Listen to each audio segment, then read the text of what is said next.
easy pumpkin pie recipe. This delicious dessert will be a tasty ending for any dinner party or event. I've always said that every good cook needs for family or friends. Wonderful pumpkin taste. Good with any dish. My grandmother's heart brought us closer. With my nephew, amazing trip. Couldn't find any. Fell to the floor, severed her foot, whisked the eggs.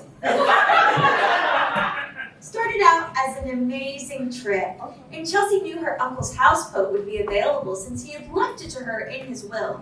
I felt a little uneasy about it, but she said it was fine, so me, Todd, and Chelsea drove out to Cold Canyon Lake, excited to sleep on a floating home.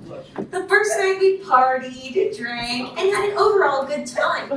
But when we woke up the next morning, we discovered the houseboat had docked itself.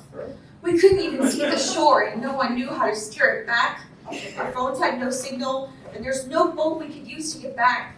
Todd volunteered to swim out and find our car, but I begged him not to, since it was so cold and foggy. He told me not to worry, as he was a good swimmer. I watched him. That was the last time I ever saw him. Chelsea and I were terrified. We slept next to each other all night and cried until there were no tears left. We ate what little we had left until that ran out. I think I started hallucinating, hearing things, footsteps on the boat. Was someone with us? I feel like I'm so. One morning I swore I saw someone standing on the water's surface waving. I called out, and just like that, they vanished. I got the one thing that kept me safe. My grandmother's pumpkin pie.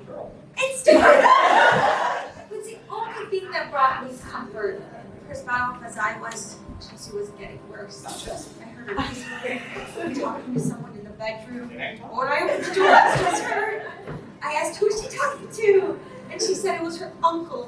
I told her I wasn't here. She went crazy, yelling and threatening me.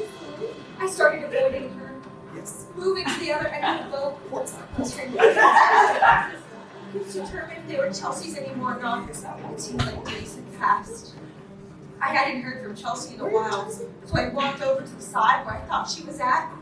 I stopped at her bedroom door, spotting fresh blood. I opened the door slowly and heard Chelsea cackling in the corner. She said she found some more food and asked if I wanted some. She turned around, her eyes wide, her mouth covered in blood. She giggled as she held up her severed foot to me. Multiple chunks of flesh gone already. I screamed and I ran out the door. I heard her laughing, scrambling towards me. I could hear her funny as she chased me. I ran back to the room I was staying in and locked the door. Clacked with her fingernails on the door. She said she wanted to see if I tasted the same as her. I can't do that. I will die here on this boat. Eaten alive by my best friend. If anyone is reading this, please send help.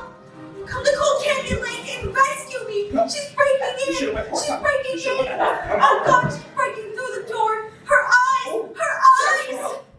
Preheat the oven to 421.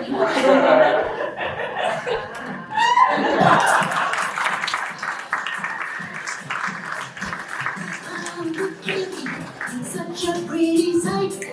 Next to food is plenty, but my tummy hurts all night. I'll put in some ingredients, but keep the rest for me. I'm not just disobedient, I'm careful, can't you see?